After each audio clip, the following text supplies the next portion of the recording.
It is now winter in the Ukraine. And if you've ever been to any part of the world that's anything remotely like that, um, it is a real kick in the balls. You'll freeze to death in minutes in these places. They are not a joke. Life in Russian-controlled areas of the Ukraine is grim. People are fleeing through a dangerous corridor. They're talking about Kharkiv. They're talking about the Kherson. They're talking about the Donbass regions that are along the border that Russians controlling right now. Yep. What did I do with it, Pop? Where did I put that? Which one? The map that with the link that I sent you, because I ate a large bowl of stupid flakes for breakfast this morning. Well, first of all, he's new here, so he's trying to get. I am trying to get caught up. New guy. I think I got it right here, Steve. I got it. You found it. You got it? All righty. I got it. There it is. Yeah, there we go. Sure. It's off Gab instead. So, can we see this image okay? Can we see that image okay? Yeah, the only part you really need to be paying attention to are the two pink portions and the two red portions. Those are the areas that the Russians are controlling right now along their border. The one way down at the bottom in the south down there, that's where Odessa and their ports, their deep water ports for the Ukraine are. Russia's contrling that at the moment. The Crimea. Yep. And that's been a contested region for 2,000 years. Yep. First of all, Ukraine was only formed in 1991. It's only been a country since 1991. Pop and I looked that up earlier today. And the regions that are contested from the top to the bottom, the pink, the red, and then the two more pink there, those areas are full of native Russian-speaking peoples. The Ukrainians had been bombing them for 8 years before this war started. Yes. Which is basically what started all of this. Well, hang on. Remember the Azov battalions too? The Azov battalions as well. But they were doing some genocide Nazi shit down there. Yes. So these guys, these Russians that are living in these areas, they want to secede to Russia. And the Ukraine doesn't want to let go of those territories because there is stuff like gas and minerals and things like that, resources, wood, hardwoods, that sort of thing in there. The Russians want to take it back, so they form up battalions. Pop and I looked at these battle maps about 2 years ago, I think it was. We looked at the battle maps, and both of us came to the same conclusion. It wasn't an invasion force. They were positioned to cut off those regions and take those over. The Russians didn't use any of their heavy strategic bombers in deep Ukraine territory. They didn't try to force any large groups of troops like real serious armor or infantry past any of these regions here. Well, they did try to take Kiev. They bombed the crap out of it, and they failed miserably.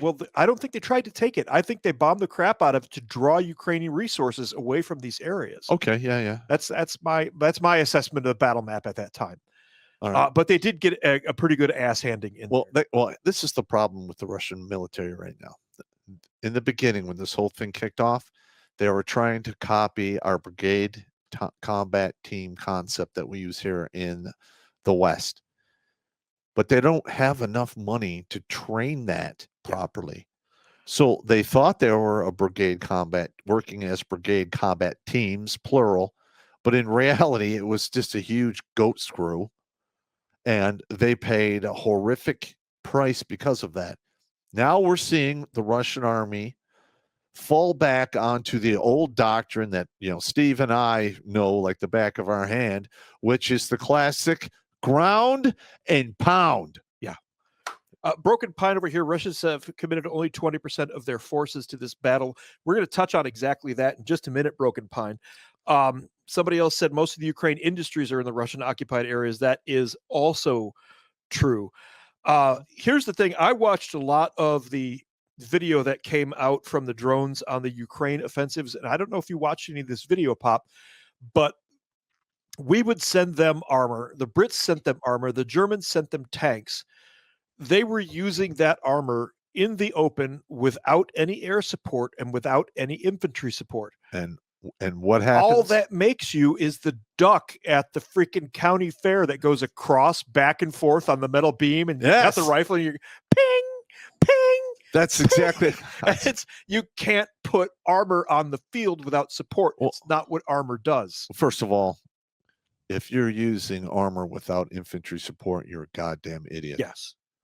All right, and listen, Tanks are metal magnets. The infantry is, historically, infantry is usually 2 to 3, sometimes 500 meters in front of the armor, doing the infantry thing.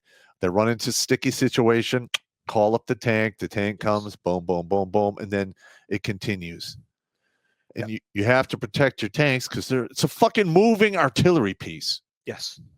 And that comes in real handy for bunkers, other tanks, fortified buildings, going over trenches, running through barbed wire, and destroying obstacles so you can complete your military objective efficiently with the minimal level of people getting evicted from their meat suits. Yeah, Anonymous makes a good point here. Russian Air Force has been operating pretty freely for months, and that's huge. If you can take an airspace in modern day warfare, you've pretty much got You've won everything. You've got the battlefield. Yes.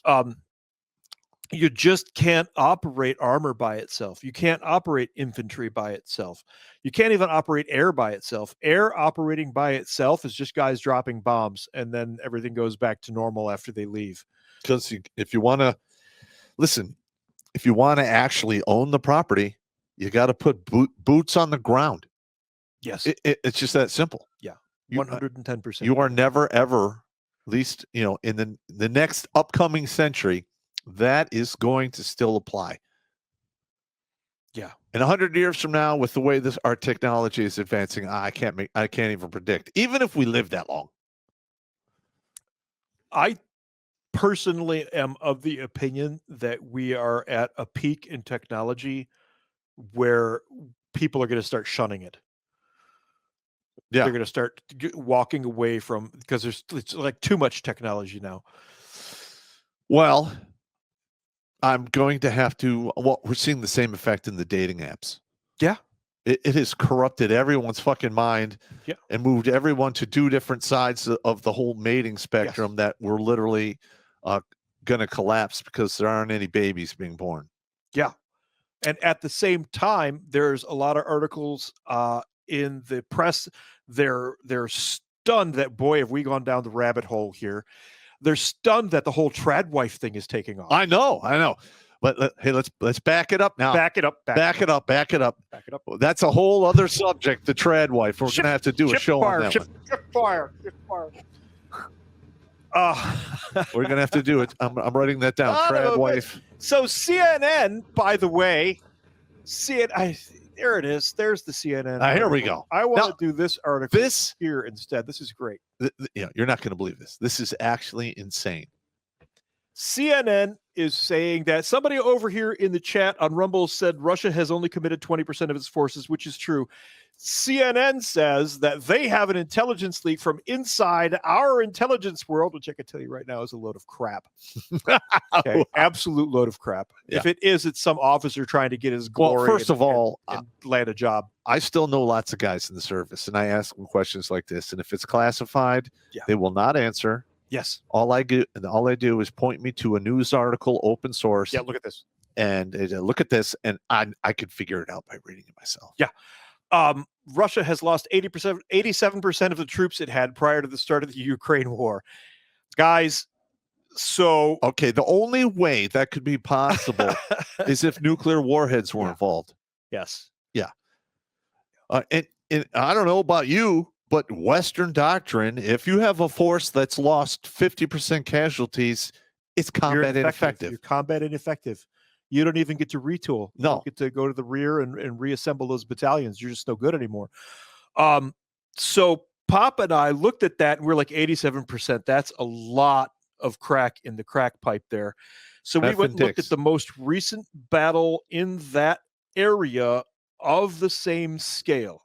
And that battle is Operation Barbarossa, World War II. We went back and looked, and the Germans committed 3.5 million troops to that fight. Correct. They lost 750,000 to combat deaths, injuries, weather. Weather got most of them. About 60% of them. That's still only 31% of that force.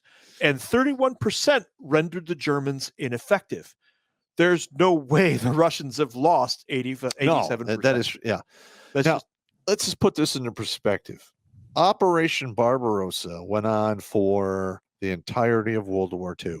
Yes. And 4 it years. marched back and forth into Russian territory and Ukrainian territory. I think they called it Yugoslavia back then. The Sudeten lands.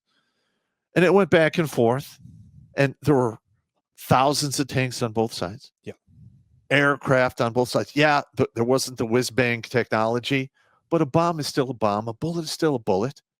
That was when the Russians developed the T-34, I Yes. think it was. The T-34 tank. And the thing that made the T-34 terrifying was the Russians were able to crank them out at an incredible pace. Yes. You could blow up one T-34 and literally like the Hydra from Greek mythology. There'd be 6 There's more. 6 more behind it. Correct. And you blow those 6 up, and damn it, there's 18. Yeah. Now what? Yeah. And it was one of the most effective and terrifying tank productions in history. But like we're saying, there's no way that the Ukrainians wiped out 87% of the Russian military. That's asinine. Well, let's say, what's the word we're looking for? It's bullshit. 100% bullshit. You are being Jeez, lied to. That's 100% jeez, man. propaganda. Yeah, that's absolutely propaganda. All right. So what did we give Ukraine today in cash money? What, Jimmy? What was that? It was a $200 million military aid package from Okay. today. And that's probably going to come in the form of artillery shells and missile support and other smaller scale systems. Because if it was more than that, then there'd be a lot bigger bunch of weapons being handed over. Well, this comes at a price to us that people aren't even aware of. My buddy Rob texted me while I was at work today and said, yeah, you might want to take a look at this because where did this go? Unfuck your life. Vista, unfuck yourself. Vista ammunition. Yes. Does that sound right? Yes. So they donated 11 million rounds to the Ukraine the other day. Yeah. 11 million rounds. Right after they donated 11 million rounds of ammunition to Ukraine, you know what they did? They released an article that said 2024 ammo shortage and substantial price increases. Mm-hmm. So what they did was give all of the ammo that's been manufactured in the last couple of months, year or so, to Ukraine. Here, have some ammo. It'll be great. And now you're going to pay out the nose for that as To be well. replaced. Yep. Now listen. Historically, we have sent weapons to other countries. Yeah. But they have most of the weapons have a shelf life. If we have a bunch of 155 rounds that have been around, I think it's 12 to 15 years, and they're gonna either blow them up or recycle them, or they can hand them off to another country to use because most of them will still work. Yeah. The round itself, that's pretty eternal, isn't it? No, there's a shelf life on everything. Is there? Yes. Oh, yes. So the integrity of the round is just compromised at a certain point. You just have to get rid of it. Well, it's not that it becomes inert; it becomes less predictable of what it's going to do. I mean the solid part of the round, not the propellant or anything like that. Oh yeah. I mean, the case is fine as long as Yeah. it's not rusted up or anything. But Yeah. the C4 propellant, all of that, are chemicals that degrade. Oh yeah. The chemicals would absolutely degrade. Yeah. But so those of you out there who have ammo and weapons, you should all have ammo and weapons. You should all have ammo and weapons. Every one of you should have ammo and weapons. Correct. The price of ammo is going to go up again. And this is why, because our companies, they've got to play along with the government as well and be ass bags. And now it's going to cost you more because they want a virtue signal. Well, and another thing is, say the ammo, it's a non-war year or non-war going on. The ammo companies produce ammo for the civilian market. Yeah. But there's a certain amount of volume there. And price, supply and demand, you come up with the prices. Now, guess what? Half of that ammo is going to the military, and all of these civilians are now relying on the other half. There's more demand, less supply. It's basic economics. Prices are going to go up. Yeah. Plain and simple. Watch Grunt Speak live every Tuesday and Thursday at 8 p.m. Eastern. And if you want to join Popp for Supporter Sundays, go to redonkulous.com/donate and make a monthly pledge. A link is in the Meat Caser box.